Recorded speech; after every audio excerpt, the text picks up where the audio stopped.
বন্ধুরা, দশমিক সংখ্যা থেকে বাইনারি সংখ্যা লেখার সহজ একটি পদ্ধতি নিয়ে আলোচনা করব। যেমন এখানে 35 বেজ হচ্ছে 10, অর্থাৎ এটি একটি ডেসিমাল সংখ্যা। এবার এটাকে রূপান্তর করতে হবে বাইনারি সংখ্যা, যেটার বেজ হচ্ছে ট্রু। নিয়মটি হলো যে আমি প্রথমে 35 সংখ্যাটিকে এখানে লিখে নিব, তার পরবর্তীতে সেটাকে আমি 2 ভাগ করব, অর্থাৎ 2 দ্বারা ভাগ করলে যা হবে সেটা হলো 17.5। তাহলে আমি 17.5 না লিখে আমি শুধু পূর্ণ সংখ্যাটা লিখবো 17। আবার এটাকে যখন ভাগ করব 2 দিয়ে তখন হবে 8.5, তাহলে আমি শুধু 8 লিখবো, 0.5 লিখবো না। আবার 8কে যখন 2 দিয়ে ভাগ করব তখন হচ্ছে কি 4, আবার 4কে 2 দিয়ে ভাগ করলে হবে 2, আবার 2কে যদি 2 দিয়ে ভাগ করি তাহলে হবে 1। তাহলে আমরা এইভাবে সংখ্যাগুলো লিখে নিব। তার পরিবর্তীতে দেখব যে সকল জায়গায় বেজোড় সংখ্যা, যেমন এখানে 1 বেজোড় থাকলে আমরা সেখানে 1 দিব, জোড় হলে সেখানে 0 দিব, আবারও এখানে জোড় তাই 0, 8 হচ্ছে জোড় তাই 0, এবং 17 হচ্ছে বেজোড় তাই 1, 35 হচ্ছে বেজোড় তাই হচ্ছে 1। এবার এই সংখ্যাগুলোকে একসাথে আমি লিখে বেস 2 দিয়ে দিলেই এটা হয়ে যাবে 35 দশমিক সংখ্যাটির বাইনারি সংখ্যা।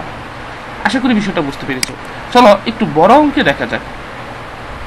যেমন 287 এটা হলো 10 বেজ, অর্থাৎ দশমিক সংখ্যা, একে বাইনারিতে নিতে হবে। তাহলে 287কে আমরা যদি 2টা ভাগ করি 143.5, তাই আমরা শুধু 143 লিখবো। এটাকে আবার 2 ভাগ করলে 71.5 হবে, তাই 71 লিখবো পূর্ণ সংখ্যাগুলো শুধুমাত্র।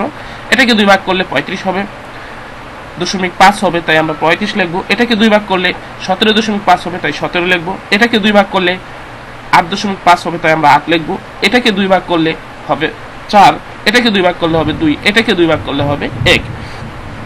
এবার যেগুলো বেজোড় সংখ্যা, যেমন 1, বেজোড় সংখ্যাগুলো নিচে আমরা দিব 1, আর জোড়গুলো নিচে দিব 0। তাহলে 2 হচ্ছে জোড় তাই 0, 4 হচ্ছে জোড় তাই 0, 8 জোড় তাই 0, 17 বেজোড় তাই 1, 35 বেজোড় তাই 1, 71 বেজোড় তাই 1, 143 বেজোড় তাই 1, 147 বেজোড় তাই 1।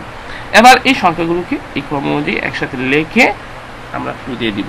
তাহলেই আমরা দশমিক থেকে বাইনারিতে রূপান্তর করতে পেরেছি। এটা সাধারণত জবের পরীক্ষার ক্ষেত্রে আমাদের অনেক উপকার দিবে। ধন্যবাদ।